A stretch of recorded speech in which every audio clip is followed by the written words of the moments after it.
इसमें कोई दो राय नहीं कि पिछले कुछ सालों में देश में बहुत काम हुआ है। एक तरफ मोदी जी का न्यू इंडिया बन रहा था, तो दूसरी तरफ योगी आदित्यनाथ राम राज्य की नई परिभाषा करने में लगे थे। वैसे तो सरकारों को नया कानून विधानसभा से पारित करवाकर राज्यपाल से अनुमोदन करवाना होता है, पर अजय सिंह बिष्ट ने तो बिना कानून लाए यूपी में नया कानून लागू कर दिया। जिसकी लाठी उसकी भैंस।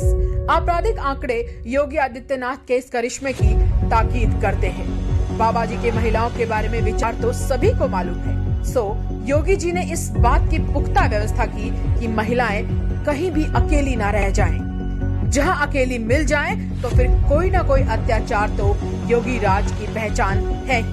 महिलाओं के खिलाफ अपराधों में योगी राज में एक अलिखित कानून और भी है, और वो ये है कि पुलिस बजाय पीड़ित का साथ देने के अंत तक भरसक प्रयास करेगी कि जैसे तैसे अपराधी बच जाए। दलितों का हाल भी महिलाओं से कोई जुदा नहीं है, बल्कि अगर यूँ कहा जाए कि भाजपा राज में दलित होना ही एक अपराध है, तो गलत नहीं होगा।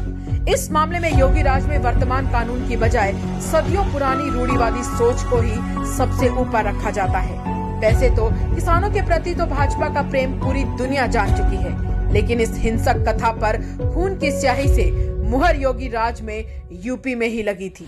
मंत्री के बेटे ने किसानों को अपनी गाड़ी के नीचे रोंद भी डाला और शान से जमानत पर छूटकर वोट पड़ने से पहले अपने इलाके में छुट्टा घूमने भी आ गया। यूं भी योगी राज में छुट्टे जानवरों को खासी छूट है, फिर चाहे किसानों का कितना भी नुकसान हो। चिर युवा योगी जी के राज में अगर कोई सबसे बदहाल है तो वे हैं युवा। अव्वल तो भर्तियां नदारद, गलती से निकले भी तो पेपर लीक या मेरिट से छेड़छाड़, और फिर कभी ना खत्म होने वाला इंतजार। गलती से अगर युवा इस व्यवस्था के खिलाफ आवाज उठाने की सोचे, तो योगी जी की पुलिस वो सब करने को तैयार रहती है जो सोचा भी नहीं जा सकता। प्रधानमंत्री मोदी ने योगी जी को यूं तो बहुत सर्टिफिकेट दिए हैं, लेकिन कोरोना काल में योगी राज में हुए शानदार कोरोना प्रबंधन पर मोदी जी की तारीफ कोई कैसे भूल सकता है।